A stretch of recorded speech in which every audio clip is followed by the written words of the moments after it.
அனைவருக்கும் வணக்கம். நம்ம இப்போ பாக்கியலட்சுமி சீரியலில் என்னெல்லாம் சுவாரஸ்யமான விஷயங்கள் நடக்குதுன்னு பார்க்கலாம் வாங்க.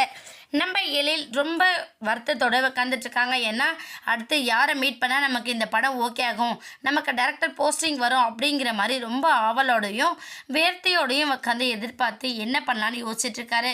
அந்த டைமில் அமிர்தா கொஞ்சம் சேடாக போக எழிலை பார்த்ததுமே சமாதானம் ஆகிற விதமாக நல்லபடியாக இருக்கிற மாதிரி ஒரு ஆக்டிங்கும் பண்ணுறாங்க.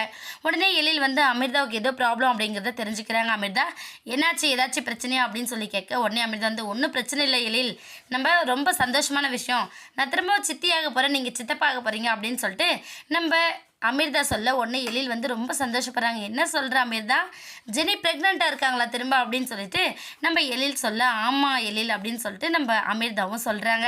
உடனே சரி இது சந்தோஷமான விஷயம் தானே, இதுக்கே நீ ஒரு மாதிரி இருக்குது அப்படின்னு சொல்லிட்டு நம்ம எழில் சொல்ல உடனே நம்ம அமிர்தா கொஞ்சம் கண் கலங்க ஆரம்பிச்சிடறாங்க.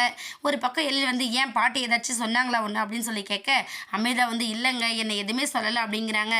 சரி நான் எதுவாக இருந்தாலும் கீழே போய் அம்மாக்கிட்டே பாட்டிக்கிட்டே பேசிட்டு வரேன் அப்படின்னு சொல்லிட்டு எழில் போக அமிர்தா இல்லை வேண்டாம் உட்காருங்க, நான் பாட்டி சொல்கிறாங்களேன்னு சொல்லலை, எனக்குமே அம்மா ஆகணும்னு ரொம்ப ஆசையாக தான் இருக்குது, நீங்கள் தயவு செஞ்சு நம்ம குழந்தை பெற்றுக்கலாம், நீங்கள் டைரக்டர் ஆகிறதெல்லாம் ஒரு பக்கம் இருக்கட்டும், அது உங்களுக்கு கண்டிப்பாக என்றைக்கு இருந்தாலும் நீங்கள் தான் ஒரு பெரிய லெவலுக்கு வர போகிறீங்க, ஆனால் அதுக்கு முன்னாடி நம்ம குழந்தைய பெற்றுக்கலாங்க அப்படின்னு சொல்லிட்டு நம்ம அமிர்தா ரொம்ப ஃபீல் பண்ணி சொல்கிறாங்க. உடனே எழிலும் சரி நான் இதை பற்றி யோசிக்கிறேன், ஆனால் நீ தேவையில்லாமல் பாட்டி சொல்கிறாங்க அவங்க சொல்கிறாங்களா காயப்பட்டு கதை அமிர்தா அப்படின்னு சொல்லிட்டு நம்ம எழில் அமிர்தாவுக்கு ஆறுதல் சொல்கிறாங்க.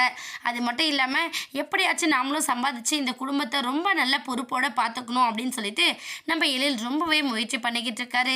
ஒரு பக்கம் அவரோட கெட்ட நேரமோ என்னவோ எந்த இடத்துக்கு போனாலும் அவருக்கு சரியான ஆப்பர்ச்சுனிட்டி கிடைக்காதனால நிராகரிக்கப்பட்டுடுறாங்க.